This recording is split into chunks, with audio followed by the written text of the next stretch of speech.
Boa noite, pessoal. Meu nome é Mirela Carla, está no ar mais um Altispod, podcast mais atípico deste Brasil. Minha gente, uma salva de palmas! Estamos falando diretamente de Brasília, edição especial do Altispod aqui na Clínica Speciale. Está sendo incrível poder conversar com muitos profissionais, conhecer outras mães, outras famílias, outras realidades. Tem sido uma oportunidade maravilhosa. E o tema deste bate-papo aqui, a gente vai abordar sobre avaliação neuropsicopedagógica. Uma das grandes aflições, né, das famílias atípicas é a questão da escola. Em maior ou menor grau, todo mundo sofre, né, esse frio na barriga, porque a gente esbarra com a falta de capacitação dos profissionais que estão lá, dos professores, da instituição, uma insegurança nossa, né, o sofrimento da criança, aquela angústia assim para todos os envolvidos. E aí o papel da pedagoga, psicopedagoga e neuropsicopedagoga, a gente vai aqui também esclarecer qual é a diferença, né, e como que funciona essa atuação. E para atuar precisa ter um plano, e para fazer esse plano terapêutico tem que ter a avaliação.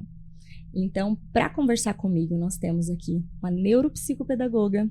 Recebam com muito carinho minha convidada, Priscila Ilha. Uma salva de palmas! Obrigada, Pri, de nada, por ter aceitado esse bate-papo aqui com a gente.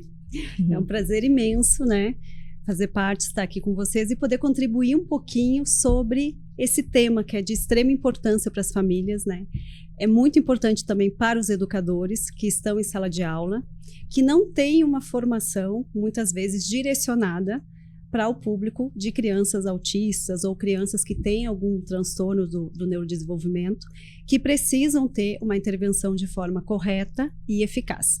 Sim. Então, o papel dos profissionais, e é importante a gente pontuar como que a gente estrutura isso até num ambiente multidisciplinar, né?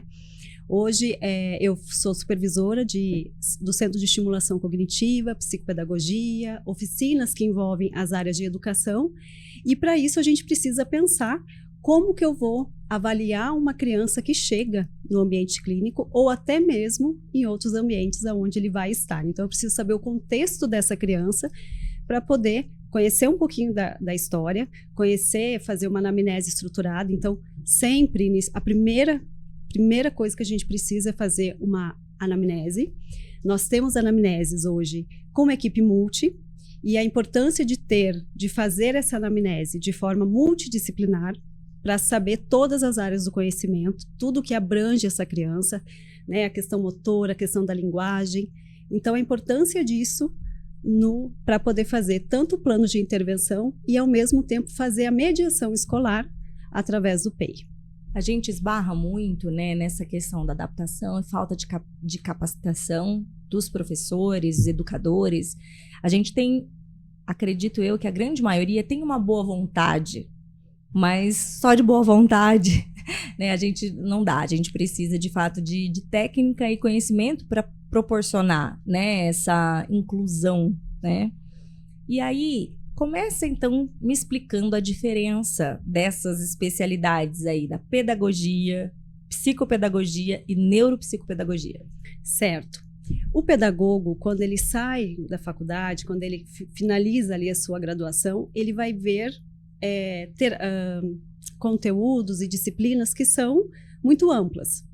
E os currículos ainda são muito precários, então não chega até esse ponto, não chega até esse tema que é de extrema relevância. Então o pedagogo hoje, ele sai com uma formação ainda muito precária, isso é de todas as universidades públicas, privadas.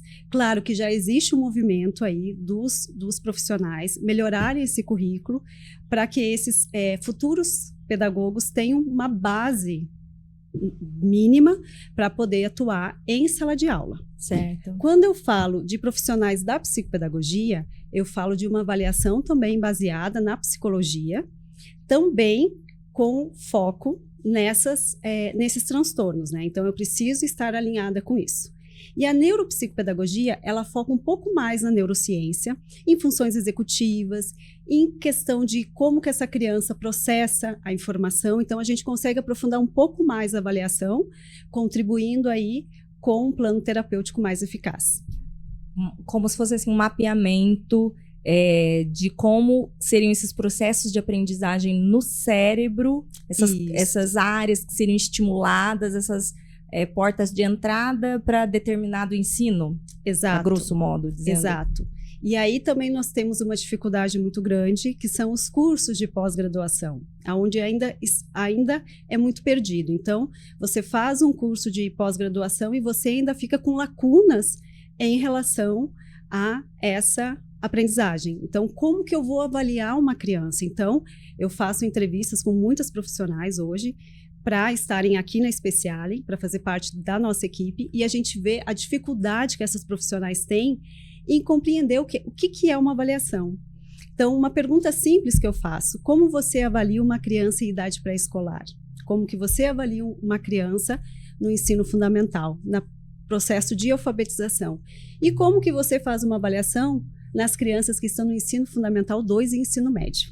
E aí vem a questão que as profissionais não sabem. Então, não sabem como. Elas vêm, né, elas trazem alguns pontos, mas que a gente não consegue estruturar para que isso seja uma avaliação, né? Que seja uma avaliação eficaz e que tenha ali protocolos validados, né? Protocolos padronizados para que eu faça essa avaliação. Porque a avaliação, ela precisa partir disso. Se eu estou avaliando, eu preciso partir com os protocolos que sejam padrões, né, no Brasil, que a gente possa utilizar de forma extremamente funcional. Tem, então, esse formalismo, essas escalas formais que são cientificamente aceitas, né? Porque senão fica muito, cada um avalia do jeito que quer, cada um pergunta o que quer, colhe o dado que achar melhor, e aí a gente flutua muito entre o que seria uma avaliação de qualidade e uma muito aleatória mesmo. Exatamente. Então, aí tem que ter essa fidelidade a esses instrumentos avaliatórios. Isso. E para a gente ter esses instrumentos, esses protocolos, a gente precisa estudar. Então, eu já venho com esses estudos, com esse foco, né? Então, assim, o meu foco hoje é crianças que têm autismo, claro, mas também eu faço uma avaliação muito criteriosa. Então, primeira coisa, criação de vínculo. Se eu não tenho vínculo com uma criança, eu não vou, muitas vezes, conseguir uma avaliação adequada. Eu não vou conseguir avaliar de forma que seja funcional para eu conhecer inicialmente esse repertório dessa criança. Porque essa criança tem muitas possibilidades e eu preciso valorizar essas potencialidades que ela tem. Então, eu preciso fazer isso, fazer primeiro uma criação de vínculo e, a partir disso, aí eu vou pensar em qual protocolo eu vou utilizar. E certo. Hoje, nós temos muitos protocolos, né? E a gente pode utilizar e mensurar, rastrear a questão da aprendizagem dessa criança. Então, se eu vou avaliar uma criança na idade pré-escolar, né, essa criança ainda, o que eu espero, e aí a neuropsicopedagogia traz isso em estudos, o que ela precisa estar pronta para responder essa avaliação, o que ela precisa estar preparada, quais as habilidades preditoras que ela já precisa ter para que eu consiga consolidar essa avaliação. Pode ser criança que não responda ainda a protocolos mais estruturados de desenhar, né, de pintura ou de escrita. Então, eu preciso mudar o foco da minha avaliação. Se eu estou com uma criança na idade de alfabetização e essa criança também não tem um repertório ainda que seja funcional para me dar respostas no protocolo, eu vou precisar fazer uma adaptação. E fazer uma adaptação coerente com essa avaliação, para eu poder mensurar e chegar até a família, né, construir, fazer um raciocínio clínico junto com a equipe ou junto com outros profissionais que essa criança tem, fazer um raciocínio clínico para poder, assim, fazer um plano terapêutico. Aquela questão do raciocínio clínico, né? Porque se fosse só aplicar testes, seria muito mais fácil, né? A questão é a leitura do teste, a interpretação do teste, a forma de apresentação desse teste, né? E aí a gente esbarra bastante, né? Mais uma vez na falta de experiência e capacitação dos profissionais, né? Sim, e muitas vezes a questão de você adquirir protocolos, você precisa estudar os protocolos, interpretar. E aí você precisa pegar as informações de uma outra equipe que também já tenha feito, né? E é importantíssimo eu falar aqui, Mirela, que psicopedagogos, neuropsicopedagogas, elas não dão diagnóstico. Então, a gente vê muito conteúdo na internet, psicos ou neuros, né, que estão dando diagnóstico. E isso não procede, isso é extremamente equivocado. Quem dá o diagnóstico é o neuropediatra ou o pediatra que vai poder dar esse diagnóstico. Agora, nós não podemos fazer isso, né? O que eu trago muito para a minha equipe, né, para as profissionais que eu atendo como mentoria, que a gente precisa entender esse contexto. E aí sim, eu tenho um diagnóstico fechado, algum laudo médico, a partir disso eu vou fazer a avaliação. E aí sim, eu vou aprofundar a avaliação de aprendizagem.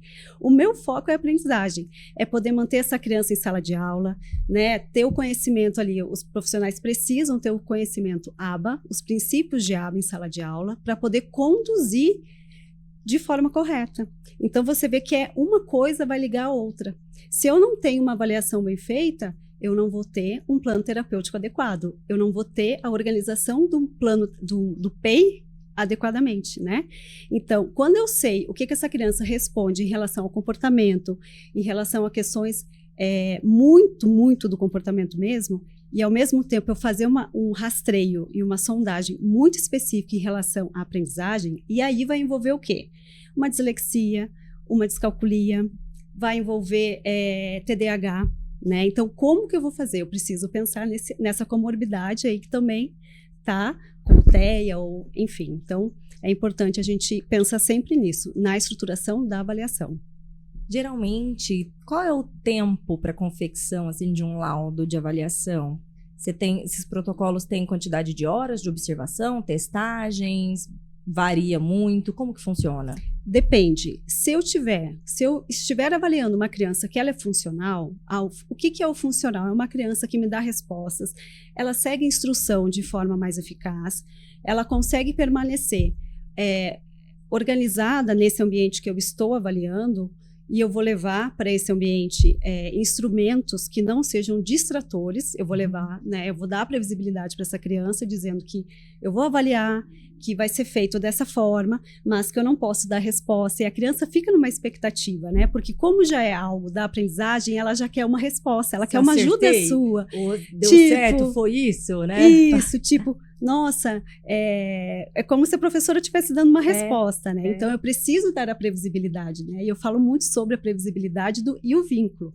Então, quando eu dou a previsibilidade, a criança compreende. Então, se a criança é funcional, eu consigo fazer uma avaliação em 5 sessões, 6, depende. Em 3, eu gosto de avaliar mais um pouquinho, mais ou menos umas 8 sessões, que daí eu consigo ter, eu consigo mensurar o que foi a primeira avaliação e o que foi a última avaliação. Então, como que essa criança se comporta nesse processo de avaliação. Então, eu gosto de fazer um pouco mais ampla, porque eu vou aprofundar para saber realmente essas questões de aprendizagem, como é que está. Então, aí eu vou avaliar, né, a questão de memória curto, longo prazo. Então, a gente tem esses protocolos para fazer isso. E aí é mais fácil, e aí a gente consegue ver, inclusive, dentro dessa avaliação, eu consigo saber se essa criança, em relação ao comportamento, ela vai conseguir se manter ali por um tempo que eu preciso avaliar. Se eu não conseguir fazer num tempo mais longo, a gente precisa reduzir, porque pode ser um sofrimento também para a criança. A criança está exposta ali a sempre receber uma demanda. E aí também não vai ser funcional, porque eu vou ter um viés na avaliação.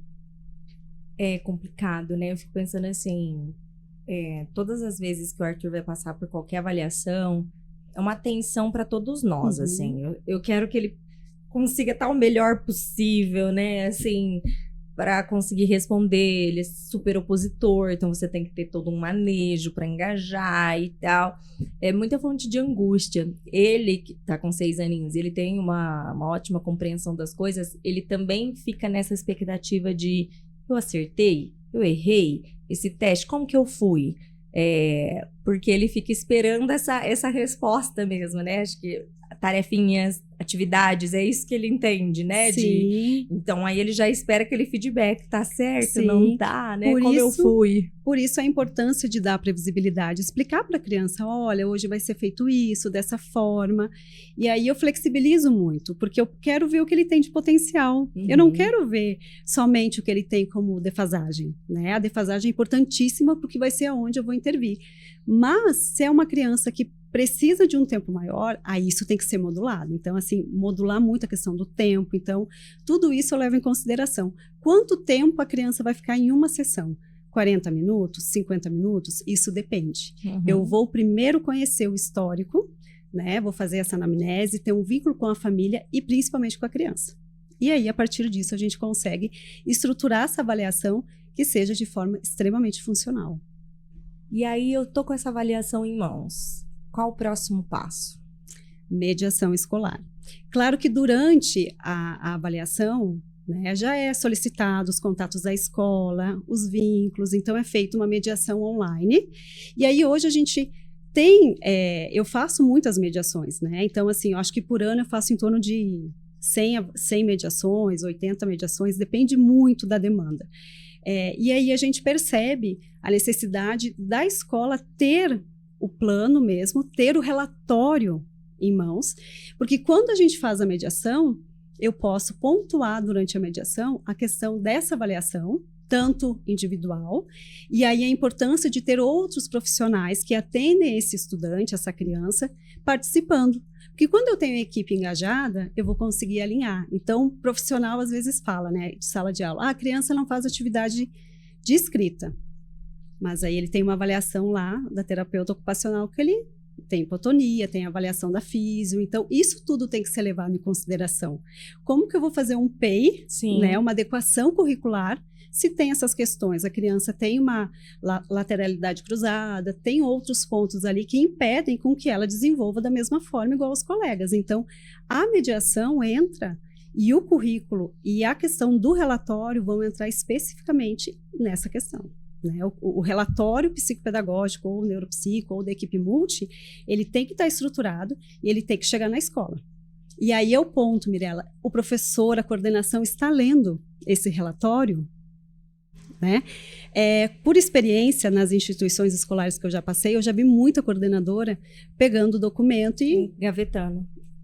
Ou falando, só vou olhar a parte de educação. O resto não me interessa. Isso foi o que me afastou da sala de aula. Quando eu tive essa fala, eu falei, eu estou no lugar errado. Então, eu procurei, foi quando eu comecei a buscar, porque eu precisava entender esse contexto maior, né? A criança não é somente aquilo, tem todo um contexto. Então, a importância do relatório, chegando às mãos da escola, é de extrema importância, mas chegar de forma funcional. Né? Chegar ali para o profissional realmente estudar. Para ser utilizado, né? Para ser colocado em prática, porque senão... Exatamente, senão vai ser outro documento que vai ser engavetado. E muitas escolas engavetam. O que eu faço durante o início do ano letivo, e geralmente em julho, eu repasso às famílias, e isso tem até no meu Instagram, eu repasso até aqui na Clínica Especial, a gente tem um modelo de apresentação da criança, só que bem amplo. Então, eu solicito ao pai, preencha e chegue na escola e entregue na mão do educador. Não é para entregar para a coordenadora, para a diretora, se quiser entregar uma cópia, entregue. Mas entrega na mão da professora. Porque na hora que tiver algumas dificuldades ali comportamentais, ou questões alimentares, ou outra questão até social, eles vão precisar olhar esse documento. Pri, eu sempre fiz isso. Assim, o que eu sempre fiz e faço todos os anos. Eu escrevo cartinhas para os professores. Porque eu preciso dar uma informação mínima do aluno que eles estão recebendo. Né? Eles não são obrigados a saber como manejar o Arthur, né? Os pontos fortes, os pontos fracos. Eu acho que eu tenho esse dever de informar, né? E a preocupação de facilitar essa dinâmica dentro da sala. Então, eu sempre tive essa angústia. Todo ano, eu escrevo uma carta para cada um dos professores, pontuando o que eu acho relevante na atuação dele. Então, por exemplo, professor de educação física, vou fazer a cartinha para ele. Vou explicar a questão do Arthur. Gosto sempre de pontuar de onde ele estava para onde ele chegou, porque o Arthur teve uma evolução imensa. E acho que as pessoas ainda subestimam algumas dificuldades que ele tem, porque não parece autista, não parece que tem tantas questões, e tem. Então, eu gosto de explicar para que aquela pessoa não veja só esse resultadinho agora de hoje, mas entender toda a nossa caminhada e como isso tem sido uma construção e que eu preciso dessa parceria para continuar construindo. Então, aí para o professor de educação física, eu vou falar as questões motoras que ele apresenta, as dificuldades, às vezes questões de frustração, como manejar, me coloca à disposição para o que precisar, se tiver qualquer contingência com o Arthur para me informar, que eu quero estar como parceria, né, assim, de me colocar naquele papel de mãe também, que eu aceito críticas, eu quero pontuações, vamos conversar, né, eu quero, não fique com dedos para falar comigo, venha falar comigo, né. Então, aí, professora de inglês, vou lá, escrevo uma cartinha específica falando para ela. Professor de música tem sido um grande aliado meu, porque o Arthur recusa demais. Ele tem muita dificuldade com música, ele não tem sensibilidade auditiva, mas ele tem uma distorção, assim, do processamento de alguns timbres, que chegam ruim para ele. Então, barulho ambiental, conversa, tal, isso não incomoda nada o Arthur. E música, às vezes, bem baixinho, ele tá lá, tipo assim, ai, tira essa música, né? Então, eu nunca consegui utilizar muito a música como um meio de aprendizagem. E aí, poxa, o professor dá aula de música, né? Como que vai ser isso? Explicando, pontuando para ele. Então, tem sido o mesmo, professor, mas todo ano eu escrevo de novo uma cartinha. Com os avanços. Com os avanços das minhas percepções. Quando tem os relatórios da escola ao longo do ano, eu também, quando eu vou escrever depois a cartinha, eu pontuo coisas que ele mesmo diz para dizer, olha, eu observei o que você falou no relatório, eu me atentei a tal coisa, por isso eu fiz assim, e eu percebi tais avanços, né, do tipo, tô lendo o que você tá me passando, para mim é importante, continue fazendo isso, né? Então, todo ano eu faço a minha sabatina, assim, eu tiro uma semana porque é exaustivo emocionalmente pra mim. Muito. Sabe? Imagino. É exaustivo. Eu pego ali uns 10 dias e vou de pouquinho. Às vezes eu começo, aí eu vejo assim, nossa, escrevi já um monte de coisa, deixa eu parar. Depois eu volto, porque eu tento ser mais concisa, né? Não ficar de muito lero-lero e me focar nas informações importantes e tal. Mas é um desgaste emocional. Mas eu sempre fiz. E sempre foi maravilhoso fazer isso, né? Então, eu acho que isso que você falou, essa carta de apresentação do nosso filho, isso é muito importante. Que bacana que você disponibiliza, o pessoal aí que quiser um modelo, que tiver dificuldade disso, acessa lá no Instagram da Pri, vai ter o caminho ali até vocês acessarem esse documento como um modelinho. Isso é uma dica muito importante, gente. Isso para qualquer um. Vamos supor que uma tia vai deixar uma criança na tua casa à tarde, você não sabe do que ela gosta, o que ela come, qual o hábito que ela tem. Se te der um mínimo de informação, típica ou atípica, cara, suas chances de sucesso são muito maiores, né? Inclusive, eu tenho várias famílias que tem esse documento, porque às vezes os pais são separados e aí a mãe não vai acompanhar o passeio. Então, a mãe também disponibiliza, ou o pai, né? Então, pode ser usado em qualquer espaço. Por quê? A gente precisa saber o que pode acontecer com essa criança, que pode gerar uma crise, que pode ser um gatilho para algum comportamento que eu não vou saber lidar. Isso. Então, é importantíssimo, tanto para a escola, como para familiares, cuidadores, como você falou agora. E assim, o engajamento da família é muito importante. Então, mesmo eu fazendo uma avaliação, eu tendo uma avaliação com uma equipe multi, ou levando até a escola, a primeira pergunta que eu faço é se a professora ou a diretora teve o acesso a esse documento. E muitas vezes a resposta sim, mas a gente não olhou ainda, a gente vai olhar, tá lá na gavetinha, e é o que eu falo, é um caminho para você. A gente está dando aqui, e eu falo que os pais são terapeutas. Eu falo, olha, a família conhece o repertório da criança. Então, quando você vem com algumas falas, não vai bater, porque a gente tem uma avaliação, a gente tem um vínculo com a família, porque eu também tenho um vínculo com a família, e a família me ajuda muito para poder construir essa avaliação e eu entender melhor essa criança, porque eu estou conhecendo ele, ele também está me conhecendo, então é uma troca. Sim. Então, se essa criança não conseguir permanecer comigo, vai ser difícil eu avaliar. Né? Então, isso que você traz, essa importância de preparar um documento, de ficar ali uma semana dedicada a isso, você quer o melhor para o seu filho e você quer também o melhor para a escola. Exato, né? A gente quer que as coisas funcionem, que dê certo, né? Que desenrole, né? Mais ou menos assim. Lembro quando o primeiro dia de aula do Arthur, eu não tinha o diagnóstico dele ainda, né? Ele tinha 1 ano e 10 meses. E aí aquela separação, né? Ele agarrado em mim, a professora pegando no colo, pequenininho, né? Chorando muito, gritando e tal. E a auxiliar de sala pegou o Arthur, que estava chorando, e para tentar acalmá-lo, distrair, ela saiu com ele da sala e foi no parquinho. Tinha tipo uma casinha de boneca, assim, de madeira, casinha pequenininha, né? E o Arthur, naquela época, ele estava com muita resistência de ambientes fechados. Ele não entrava nem em brinquedoteca, não entrava nada. Tipo assim, era... Só que se eu fosse num pasto aberto, ali ele ficava numa ótima. Então, tadinho, de todas as opções que ela tinha na escola, aquela era a pior. Entrar com ele num lugarzinho, um cubículo. E aí ele gritando, e ela tentando acertar, mas ela também não tinha essa informação, eu também não tinha passado, eu também não pude imaginar. Então, olha só, poderia ter facilitado muito aquilo, uma troquinha de informação, sabe? Então, isso facilita demais. Uma adaptação escolar.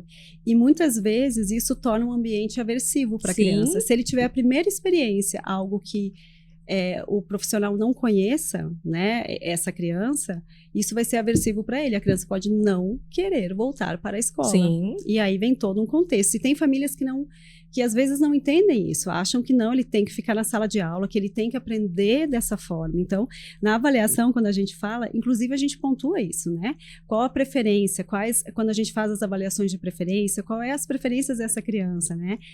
Tanto com o brinquedo, tanto com atividades que ele vai ter que desenvolver, se é sentado no tatame, se é sentado à mesa, se é longe da porta ou perto da porta.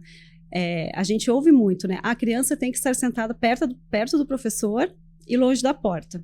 Mas às vezes a criança, ela pode estar sentada próximo à porta e não vai ter um distrator ali para ela, né? Por isso que eu falo, a avaliação ela é muito específica. Sim. Eu não posso colocar todo mundo que tem TDAH, se ficar do lado da porta, ele vai ter esse comportamento. Tem criança que não vai ter, que vai ser tranquilo, ele vai ficar e ele vai acostumar com isso em função das intervenções, porque nas intervenções, após uma avaliação, eu vou trazer vários momentos de distratores para ele.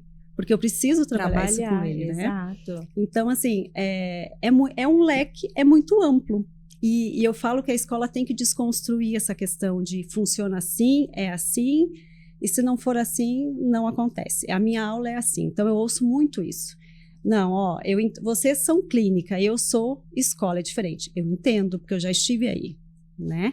E eu entendo que a gente precisa mudar, a gente tem que flexibilizar esse currículo, a gente precisa mudar essa forma de ensinar. Vai ter criança que vai aprender sentada numa bola de pilates, vai ter criança que vai aprender sentada no tatame, que vai fazer as atividades e vai ser funcional. E tem criança que vai estar sentada na mesa, e aí vem aquela questão, a criança tem que estar sentada na mesa. Claro que todo pai vai querer que o filho fique... Seria mais fácil se fosse assim para todo mundo, ponto. Seria mais fácil. Agora... Mas nem sempre vai ser possível. Não vai ser possível. E a custo de quê? Exatamente. Não é? A que custo você tentar isso? Ou seja, você está ali obrigando a criança a permanecer sentada. E a criança tem os momentos que ela vai ter que levantar, que ela vai ter que se autorregular, que ela precisa sair até daquele espaço, né? E aí a gente bate muito na questão dos níveis de suporte de TEA, né? As crianças que são nível de suporte 1, a escola compreende o quê? Não precisa de adaptação. Tá tudo certo.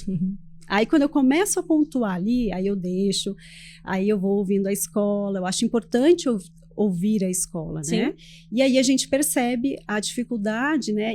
E o entendimento sobre o nível de suporte 1, né? Não é que a criança compreenda tudo. Muitas vezes a criança não vai conseguir associar o que a professora está falando. Ah, mas ela fala, ela faz a fila, ela guarda o material. Sim.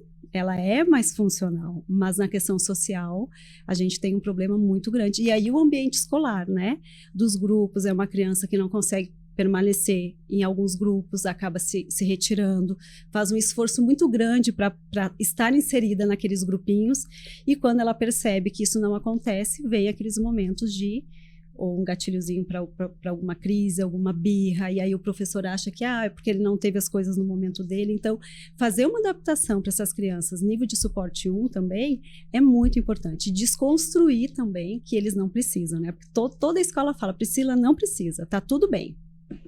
E aí, quando a gente vai para o tudo bem, para o social, para a aula de educação física, para questão de jogos, quando a gente começa a entrar em questões de grupos, aí a gente tem um problema sério. Isso de não estar adaptado, assim, de forma adequada, né? Eu sou TDAH, né?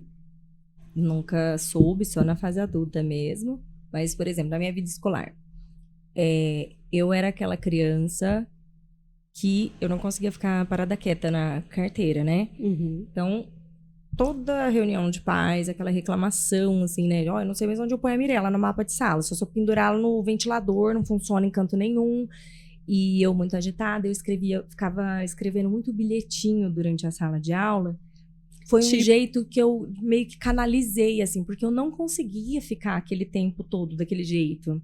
Então, assim, é chocante o tanto de bilhetinhos que eu escrevia, o tanto... E era meio que a minha fuga ali, assim, para conseguir fazer alguma coisa, né? Foi piorando bastante, assim, ao longo da minha vida escolar. E aí... Isso de sempre, assim, por exemplo, as provas, os trabalhos, os avisos, sempre verbais, né? Oral. Então, a professora dava o recado lá. Aí eu fiz prova surpresa a minha vida inteira. Não era surpresa, mas pra mim era, porque eu nunca lembrava. E aí, todo mundo tinha entregado a tarefa. Todo mundo fazia o trabalho. Todo mundo estudava pra prova, menos eu. Eu chegava lá, não tinha. Prova agora. Tipo, nossa, né? Minha mãe doida comigo. Como que pode ser? Todo mundo fez. Como que você não fez não sei o quê? Então, sempre aquela alcunha de irresponsável, né? Vamos dizer, irresponsável. Responsável, né? Mirella, pelo amor de Deus, tem jeito. E aí, eu ia mal nas provas. Ou a famosa frase, preguiçosa. Preguiçosa. Não, total, né? Preguiçosa, desleixada, né? E aí, eu ia mal. Não ia tão mal, porque eu tenho facilidade. Assim, eu não tinha questão com o ensino. Eu tinha minha desorganização de viver, entendeu? E aí, mas né, óbvio que não fazia no meu potencial, né? E aí eu comecei também, eu meio que desisti, porque eu não conseguia manter, não sei, não sabia explicar, mas eu não conseguia, eu não lembrava das coisas. E aí eu comecei a fazer piadinha disso, fazia graça com minhas notas e tal, mas foi uma válvula de escape, porque eu não conseguia fazer diferente. E aí, como? Se todo mundo consegue, por que eu não? Sou irresponsável, é isso mesmo então, porque não é possível um negócio desse, né? E são, olha, não era pra ter sido desse jeito, assim, né? Poderia ter sido muito melhor, muito porque melhor, eu sempre, mais acessível. Isso, eu sempre tive facilidade pedagógica, facilidade do aprendizado. Questões acadêmicas você dominava. Sim. Mas você tinha a questão do comportamento. E aí, disfunção executiva, foco atencional, uma desorganização. E eu sou assim até hoje, né? E isso tanto que era uma discrepância. Por exemplo, quando eu fui prestar vestibular, eu passei nas públicas que eu tinha prestado. E, ao mesmo tempo, assim, o pessoal falava, Mirella é inteligente, mas também causava um espanto eu conseguir algumas coisas, porque era sempre um desleixo tão grande, e eu sempre fazendo piada daquilo. Passava. Tipo assim, né? Passou. E aí, você vai prestar concurso, tem prova da OAB, e eu era aprovada, tal. Então, sempre aquela sensação também de não merecimento, de sorte. Uhum. Parece que eu fui dando sorte. Parece que eu dei sorte, porque meio que eu não fiz por onde. Sabe? Não porque eu não me importava. Mas isso traz um sofrimento para você, muito porque você sofrimento. não estava, tipo, dentro da média da turma. Não, eu estava sempre abaixo. Você estava sempre abaixo, porque você não entregava o trabalho, Isso. você não fazia atividade, você esqueceu de levar tal material que para aquela aula seria importante. Sempre. E aí a gente fala muito da rotina estruturada para as crianças, né? Então, desde a terapia a gente fala isso, a gente executa, e na escola também. Então, assim, a questão da previsibilidade, a questão da rotina, né, com a criança. Quando eu falo da rotina, 99% dos professores me falam, a gente tem a rotina da sala. Ok, lá grudadinha na parede.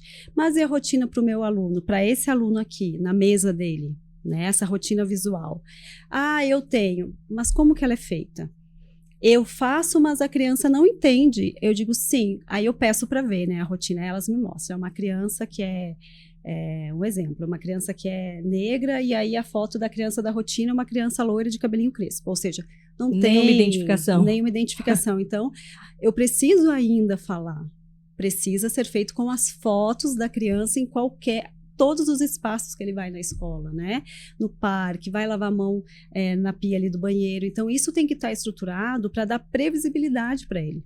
E crianças com TDAH precisam também, muitas vezes. Ela desorganiza tão rápido que ela... Meu Deus, o que é para fazer, tia? O que é para fazer? A gente vê aqui porque a gente está fazendo a intervenção. Então, a rotina visual com as imagens da criança, principalmente na educação infantil, é de extrema importância. Então, eu falo, pode desconstruir essa rotina do Google e pegue uma rotina, construa uma rotina visual para essa criança de forma que seja funcional para ela, específica, né? Para ela. Então, hoje eu já tenho também escolas que eu atendo que já estão fazendo para a turma toda.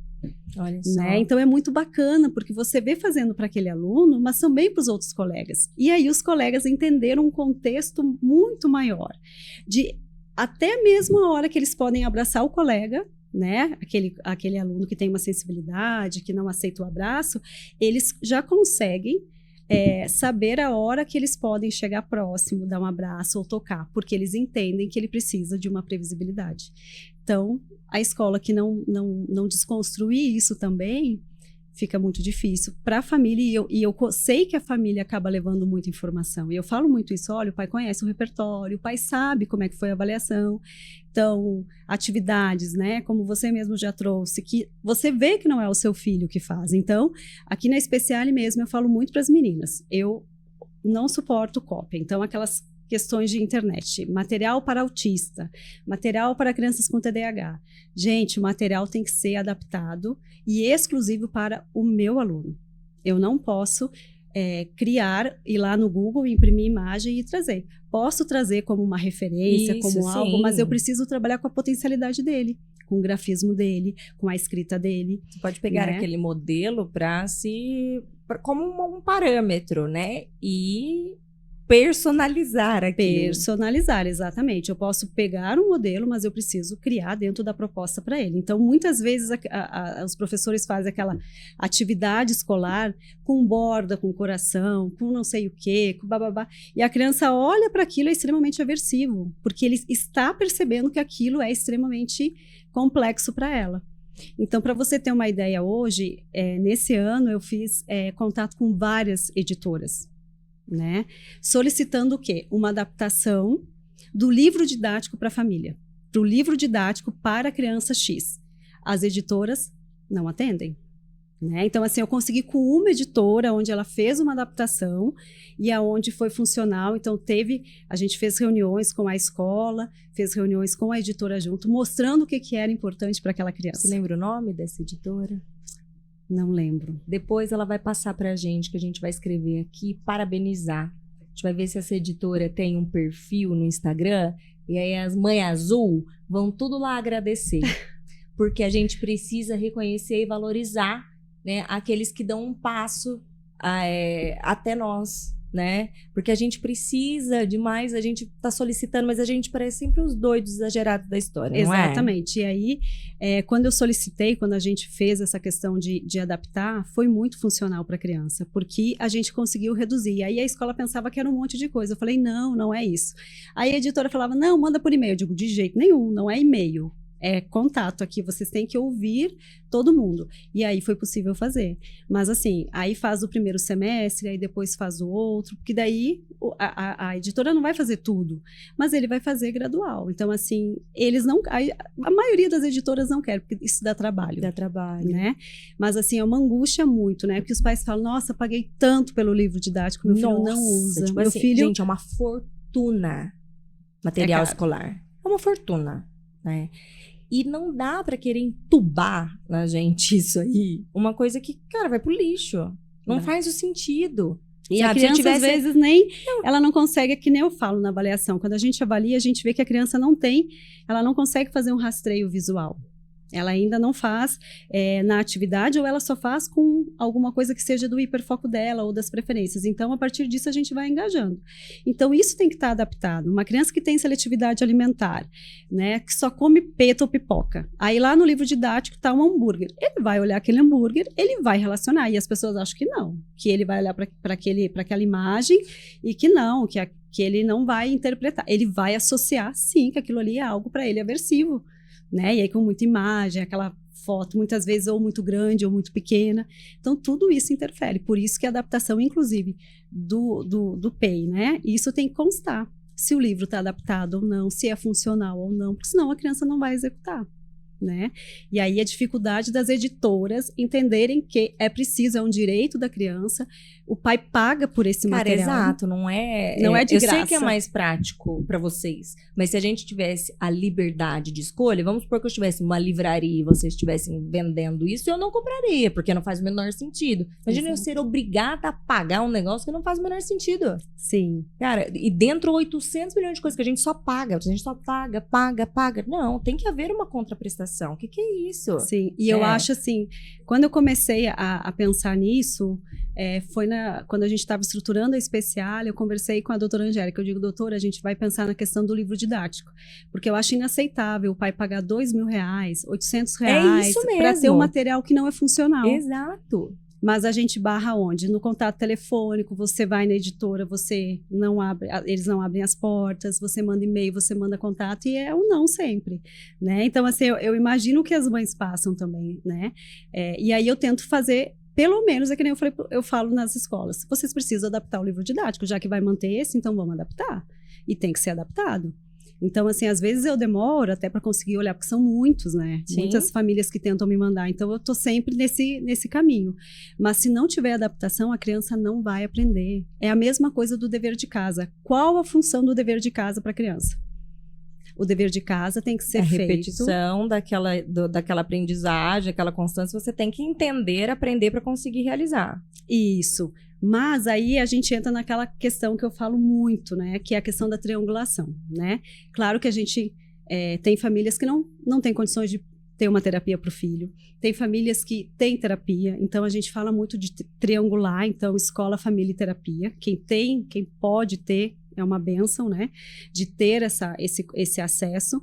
Então eu falo muito para os pais, às vezes, eu queria que fizesse o dever de casa com você. Não dá, gente. Por quê? Existe uma função do dever. Papel da família. Não posso... É o papel da família, porque ele precisa saber como é que está a condição do filho em relação à aprendizagem, dificuldades. Mas é uma questão que a escola tem que mostrar. É como se tivesse que comprovar mesmo que eu estou adaptando. Entende? Tipo assim, o meu filho não consegue, mas ele não vai conseguir, porque isso é muito complexo. É uma atividade muito longa. Então, a gente tem que partir, inclusive no dever de casa, que tenha função para a criança. Se não tiver função, para que ele vai levar para casa para fazer o dever?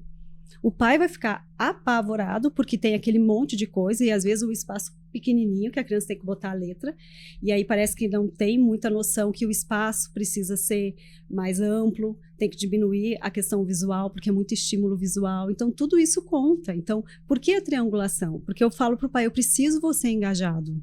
Eu preciso que você saiba o que está acontecendo lá. Se essa adaptação é funcional, porque vai chegar, se é uma criança nível de suporte 1, então vai dizer que está tudo bem. Aí o pai vai fazer em casa, a criança tem muita barreira, tem muito comportamento aversivo, porque é algo que ele não consegue. E aí o pai também começa a ficar nervoso porque não consegue. Então eu oriento muitas famílias. A gente vai orientar para reduzir. Eu não estou facilitando a atividade para a criança, eu estou deixando essa atividade dentro do repertório dela. Sim. Qual o repertório é esse? Então a gente vai partir desse repertório aqui. O repertório dela está aqui, nós vamos adaptar o repertório dela e ir ampliando gradual, para que tenha significado para a criança. Por isso que atividades acadêmicas são tão aversivas, né? A criança não quer fazer, ou chora, ou rasga o papel, ou se joga no chão, porque é algo que não tem lógica para ela. Né? E outras questões, assim, de complexidade de atividades. É incrível, assim. Crianças na educação infantil, a gente precisa se preocupar com o quê? Isso está dentro da Base Nacional Curricular.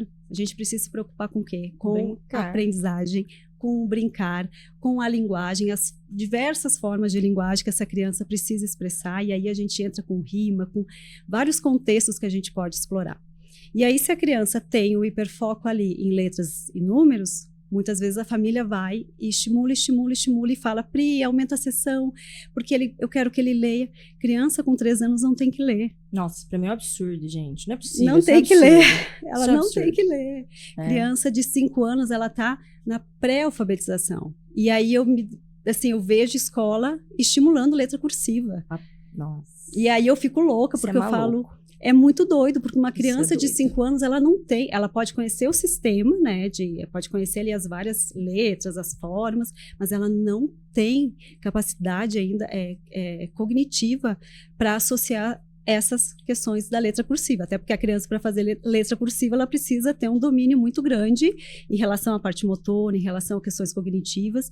E se a criança não tem, ela vai ficar o quê? Frustrada.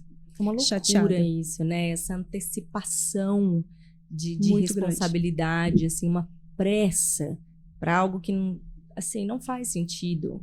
Não consigo entender, assim, como que isso pode, né, tá em pauta, mas é uma corrida pela escolarização. Parece que a galera de 6, 7 aninhos ali, o pessoal já tá olhando, visando o Enem. Sim. Para, que é isso? Vocês estão doidos, gente. Eu vejo, assim, o momento da tarefa com o Arthur é sempre, olha... Ai, que preguiça.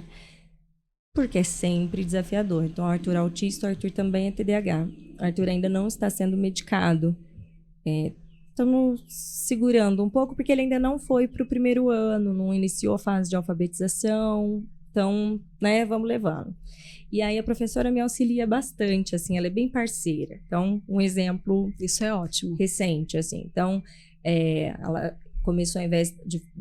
Se vai fazer uma pessoa trabalhando esquema corporal, né?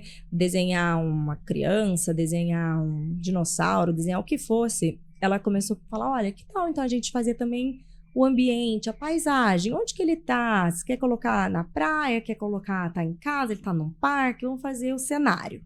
Tá bom, cenário. Aí o Arthur, a gente foi fazer tarefa, nem lembro o que era lá, qual que é o cenário? Eu quero fazer lá o pátio da escola onde fica a piscina. Que esse, tipo, menininho, sei lá, tava lá. Legal, que é a parte preferida dele da escola. Ótimo. Ele tem a fotografia na cabeça dele do que é o pátio da escola. E ele, com 6 anos, ele quer reproduzir fidedignamente. Fazendo assim, o ralo, onde que tá, a parede que tem os risquinhos, assim, tá meio craquelada a tinta naquele ponto. Como que tá o piso, se ele é todo quadriculado e exatamente... E aí aquela frustração, óbvio que nem ele, nem eu, nem ninguém eu conheço tem a perícia para fazer aquele desenho que ele quer. E aí ele se exige demais, ele fica muito nervoso, muito frustrado, aí ele quer rasgar, ele apaga 800 vezes. Exatamente. Aí apaga, ele quer que o papel volte a ser branco como nunca usado. Não vai acontecer, aí é choro, não sei o que e tal. E aí eu mando mensagem pra ela, me socorre aqui, eu preciso que você... Porque aí ele fica assim, a tia Paty falou que é pra fazer o cenário é assim. Essa piscina não é assim, mamãe. Isso não sei o que, não. Tipo, ele quer reproduzir total. E aí, então, no dia seguinte, ela vai lá e fala, olha, quando vocês forem fazer o cenário, é do jeito que a gente consegue, não precisa ser igual, a gente vai aperfeiçoar, olha, vocês olham os desenhos. Aí ela pegou os desenhos começo do ano e os que estavam agora, olha como vocês já melhoraram, né? Foi mostrar pro fazer Arthur, o comparativo. Olha só, ainda tem muito para melhorar, mas é assim, quer ver? Pede alguém aí pra tia Paty desenhar, sei lá, um gato. Aí desenhou na lousa, fez um desenho erradão lá e tudo. Não tá aparecendo um gato. Ela, ai meu Deus, o que tá aparecendo? Mas eu queria fazer um gato, Ou né? Seja, perfeito. E aí... Tá desconstruindo, nossa, né? E aí tem que ser ela, não sou eu. Claro, ela é a tia Paty, ela é referência. Entendeu? Tanto qualquer dúvida que tem, às vezes, ele... Ligue então pra tia Paty. Eu falei assim, filho, não precisa ligar. Tá aqui escrito, não, você tem que falar com a tia Paty e não sei o quê. Ele se exige de um grau, né? Então, se ela não tivesse essa feito parceria essa comigo, intervenção. e ela faz muito, ela faz o tempo todo. Quando eu às vezes pontuo algo para ela, Mirella, eu não observei isso, mas eu vou então me dar essa semana, eu vou prestar mais atenção. Fantástico. Semana que vem a gente volta a se falar, né?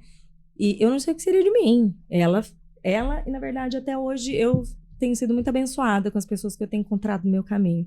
Mas é uma pena que eu tenho que contar sempre só com a sorte, né? E é uma pena que isso seja... Exato, e que também seja uma sorte só minha. Era para ser uma sorte de todas, me dizer, Verdade. né? Então sempre aquela angústia na mudança. Eu não sei quem vai estar lá ano que vem, não sei como que vai ser, né? E isso é fonte de muita, muita angústia. Então, não é que o Arthur não consegue executar aquela atividade, ele consegue plenamente, mas precisa ser passado de uma forma que ele absorva e que o que está sendo esperado dele, o que é para fazer, né? Como que isso pode ser feito. Então, olha, é difícil. É difícil, mas assim, aí a gente consegue perceber a importância da intervenção da educadora, da professora. Ela faz de forma correta, porque ela flexibiliza, ou seja, ela mostrou que ela também erra. E ele quis levar algo que estava, né, perfeito, e nem sempre isso vai acontecer. Até porque ele vai ter colegas e vai ter as comparações, e a gente pensa às vezes só na educação infantil. Só que isso vai ampliar, a demanda vai aumentar. E se essa rigidez dele, que é uma rigidez mesmo em relação a fazer tudo corretinho, permanecer, a gente vai ter mais problemas. Muitos e problemas. Aí, muitas vezes fica, né? Ah, mas foi só essa vez. Não, gente, se apresentou, a gente sabe que isso pode ocorrer de outras formas. E aí é que eu falo, né? Vai para o grupo, vai para questões sociais ali, vai ter muito problema. Vai ter problema. E aí, quando a gente trabalha muito a questão de estimulação cognitiva, e aí com foco na aprendizagem, é isso. Eu vou trabalhar questões ali que eu preciso, né, para trabalhar essa questão de rigidez, essa questão dessa memória, vários pontos. E aí sim, eu vou começar a flexibilizar. Então, eu posso trazer um jogo e flexibilizar várias formas de usar. Eu posso trazer uma atividade que ele vai ter que dar resposta diferente. Então, assim, até mesmo isso, hoje a gente vai fazer essa atividade, previsibilidade, assim, depois assim, e também pode ser feito assim. Eu posso fazer 3 vezes, eu posso fazer 2, eu posso melhorar essa compreensão da criança, porque isso é a questão que eu preciso estimular esse cérebrozinho ali, estimular essa criança, que algumas coisas não vai acontecer da forma que ela quer. Só que, claro, que eu não vou falar isso porque a criança não vai entender, mas eu vou através de atividades, de jogos, e aí a importância de trabalhar a estimulação cognitiva em grupo. Então, né, deixar os grupos ali funcionais, né, que todos tenham mais ou menos as mesmas habilidades, para que um estimule o outro e fazer uma intervenção correta. Então, a professora também na sala de aula pode fazer isso, mas em outros ambientes eu também preciso proporcionar, porque ele precisa generalizar. Exato. Ele não pode fazer isso somente num ambiente. Isso. Então, por isso que a mediação escolar e o acesso é importante. Então, eu conheço escolas aqui em Brasília da rede privada que elas sabem às vezes que sou eu e elas não fazem. Então, assim, a mesma rede, né? A mesma rede aceita mediação presencial ou até mesmo online, mas a outra que é da mesma rede não aceita, porque é uma outra gestão. Então, isso tudo impacta na criança. Na criança. Isso de você falar de generalizar, sem dúvida, não dá para ser só lá na escola. Então, Não. por exemplo, isso mesmo que a gente vivenciou do desenho do Arthur. Então, naqueles próximos dias, eu foquei bastante nas leituras em casa, de frustração. Tem um livro fantástico que eu amo, que chama O Menino que Tinha Medo de Errar. E conta justamente a história do menino que deixava de fazer várias coisas porque ele não aceitava errar, não, né? Então aí eu trago aquela leitura, porque eu não tô falando do Arthur, estou falando de um menino, não tô rezando sermão para ele. Aí então naquela semana eu vou brincar com ele de dinossauro e eu vou pegar 2 dinossaurinhos na brincadeira e um vai tentar fazer um desenho e, poxa, ficou tão feio, mas olha, é que isso aí é mais difícil, não é todo mundo consegue. Exatamente. Mas, você, então, esse dinossauro consegue comer sei lá, uma noz bem dura, porque ele tem a boca muito forte. Olha, isso aqui ele não é o melhor nisso, mas ele tem outra habilidade, tudo bem. Eu vou trabalhando vários conceitos de dificuldade, de habilidade, de se esforçar. Exatamente. Do treino, de tentar mais vezes. Enfim, eu tenho que trazer isso de várias formas. Porque não só ela... Flexibilizar isso, né? Porque quando eu faço isso, eu tô trazendo situações. E aí, quando eu falo em raciocínio, quando eu falo em planejamento, quando eu falo em organização, isso tudo envolve. Então, a criança, ela está ali num espaço. Hoje, ela está com você. Mas ela vai ter muitos momentos que você não vai estar ali para mediar. Exatamente. E que ninguém vai estar fazendo uma mediação. Então, é importante a gente generalizar isso, né? Então, por isso que é importante levar para a escola, sentar, marcar muita reunião mesmo. Eu falo, marquem reunião, olha, sejam parceiros. A escola não é...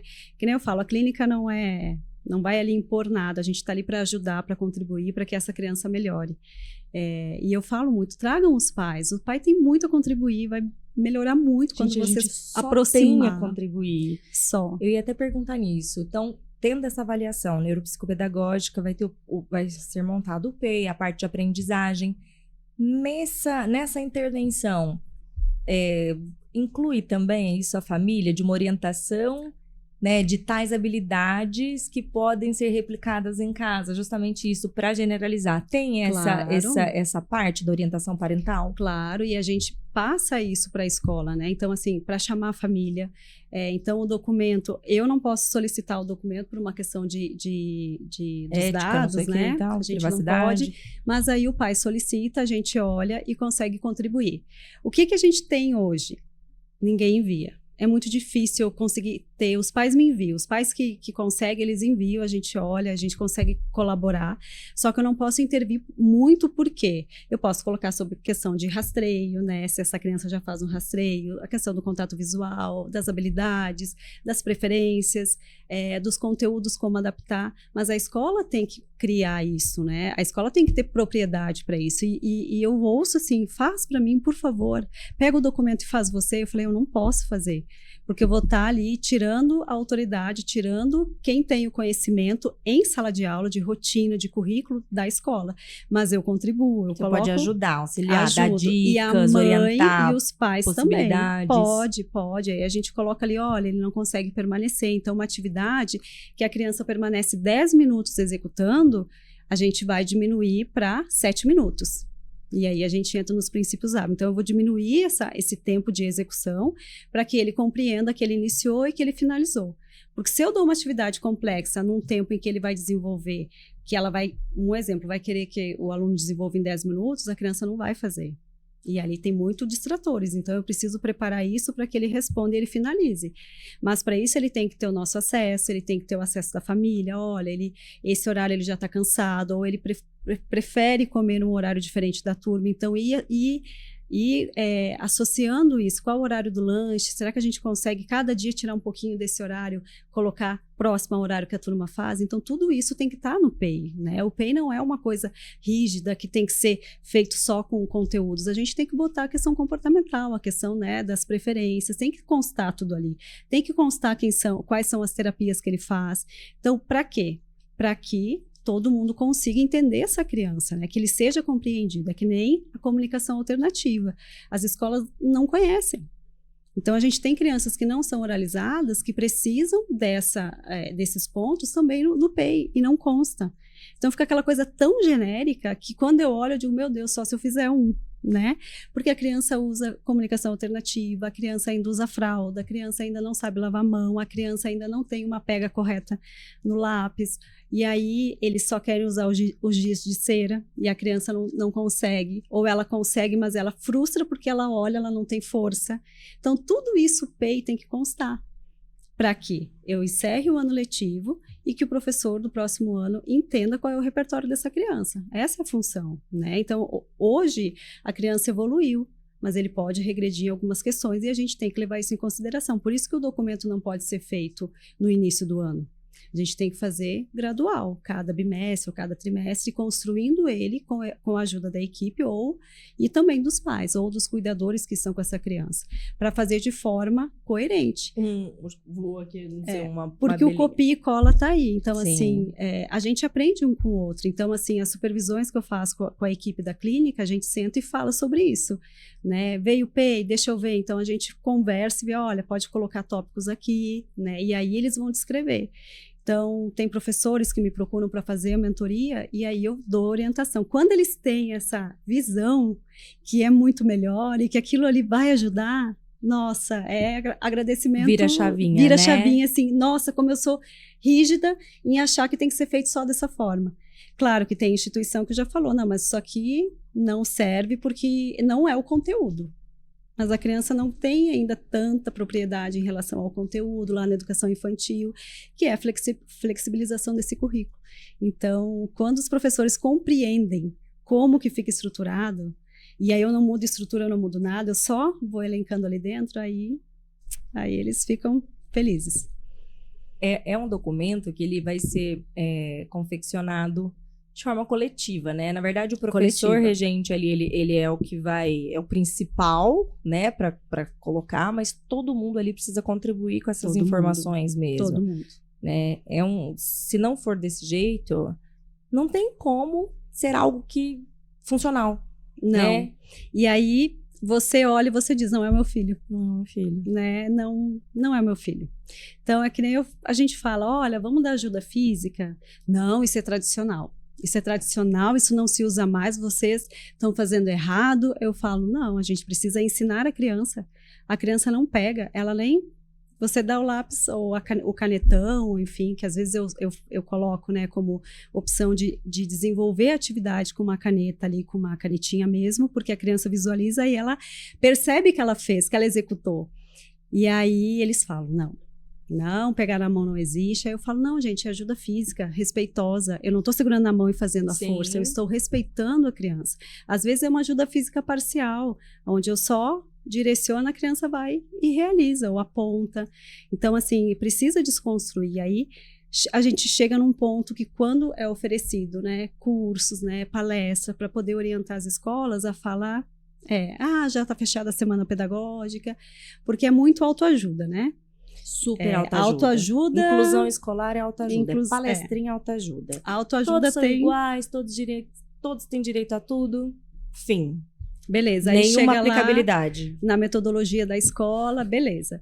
Mas e aí o que o professor quer? Eu falo muito isso, né? Às vezes eu chego na escola da minha filha e eu falo, olha, né, para a orientadora, quem sabe a gente faz isso? Pois é, eu vou sugerir. A sugestão tá, mas não chega, né?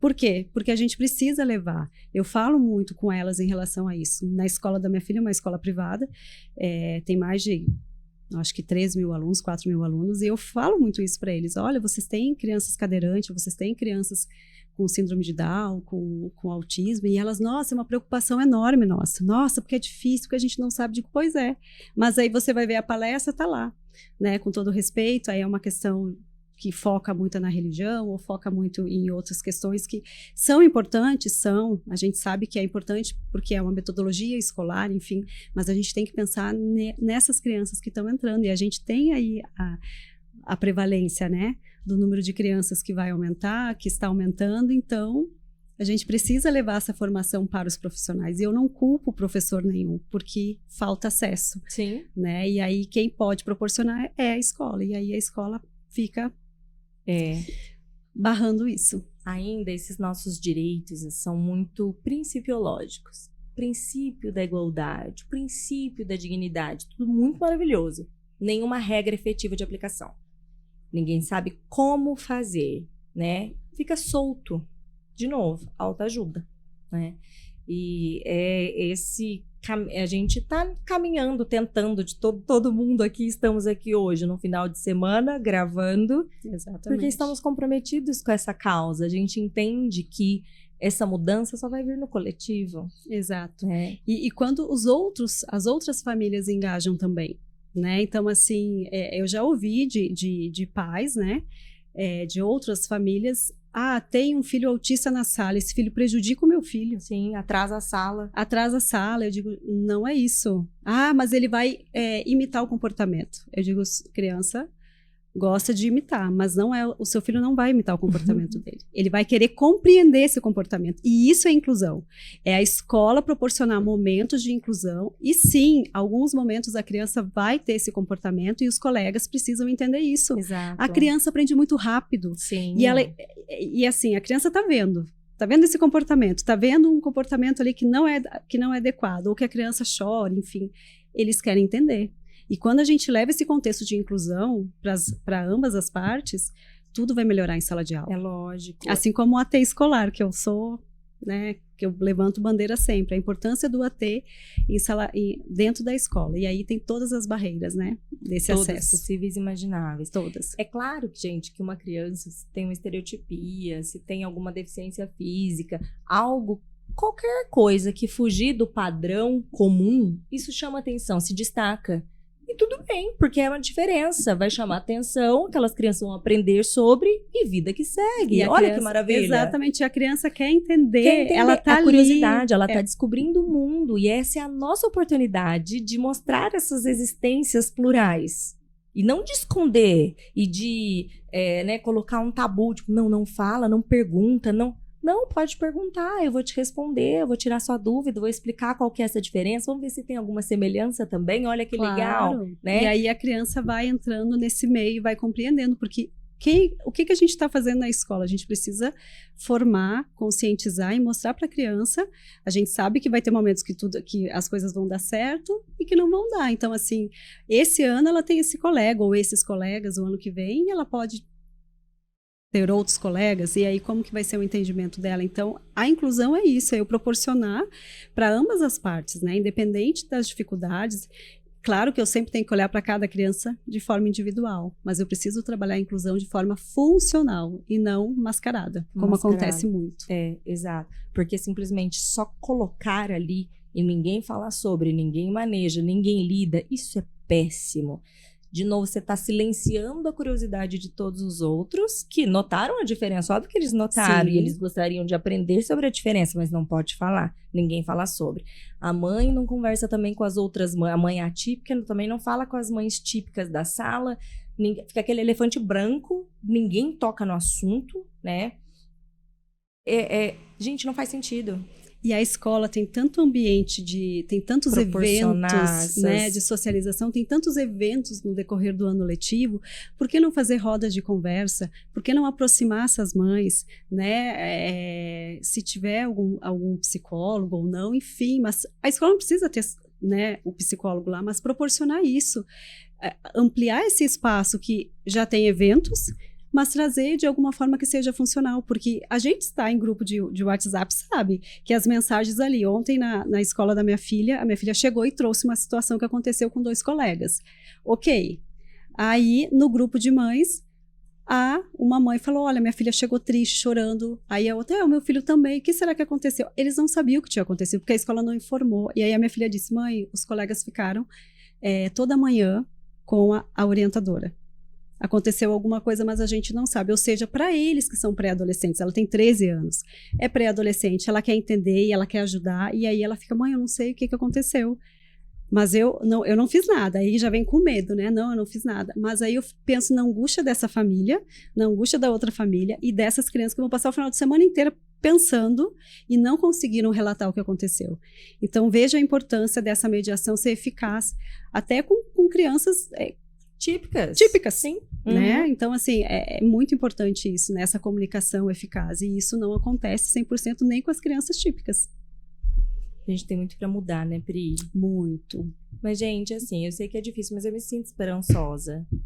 Ninguém vai tirar a minha esperança, entendeu? Porque se tirar isso de mim, vai ser o quê? Não, a gente não pode, senão a gente não estaria aqui. Não estaríamos sábado à aqui. tarde. Eu acredito, sim, na mudança. A gente gostaria que fosse em outra velocidade, né? Uhum. Mas o nosso papel é trazer mais esse assunto em todos os espaços, todos os ambientes, né? Falar abertamente, não fazer disso algo intocável, normalizar, exatamente. existências, pessoas, melhorar essas avaliações, ser. como eu digo, melhorar essa avaliação das profissionais também, levar esse conteúdo de forma eficaz para dentro da escola, fazer uma mediação escolar correta, alinhar a família, alinhar a escola, fazer um plano terapêutico, e aí a diferença plano terapêutico e PEI são coisas diferentes, mas que se unem, né? Então, fazer isso de forma funcional e responsável e ética, sem achismo, né? Então, partir de protocolos, de documentos ali validados, que a gente consiga ter resposta eficaz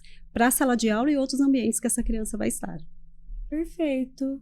Pri, você acha que faltou alguma coisa da gente cobrir aí? Assim, Gente, você gostaria de pontuar? Poderia ficar o dia inteiro Não falando sobre Tem muito isso. assunto, né?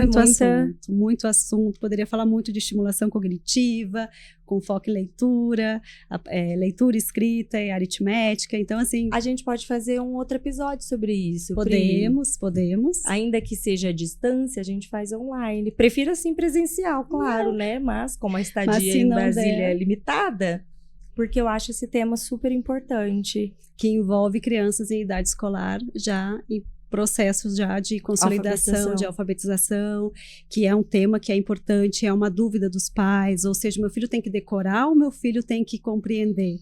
Então eu falo, não é decoreba, a criança tem que compreender, e aí a gente tem controle inibitório, flexibilidade cognitiva, o aprendizado, e eu falo, né? Meu foco é a aprendizagem. Eu preciso saber tudo sobre, o máximo que eu puder sobre comportamento, sobre questões de terapia ocupacional, fisioterapeuta, enfim, tudo para melhorar essa avaliação também. Então, estamos aí à disposição. Então, já está feito o nosso combinado, depois a gente ajusta a agenda para fazer isso, que a gente faz como live, porque é um tema muito importante. E com certeza os pais que têm filhos e adolescentes, que estão aí no ensino fundamental 2, início da alfabetização em diante, com certeza se preocupam. Meu filho não consegue associar as letras, ele aprende e esquece, então tudo isso tem um fundinho, né? E aí a avaliação individualizada é importantíssima também. Maravilha. Então, Pri, muito obrigada pela participação. Não doeu? Não, foi tudo ótimo. Tranquilinho, né? Obrigada de coração. Pessoal, fiquem ligadinhos aí nos próximos episódios. Um beijo. Tchau, tchau.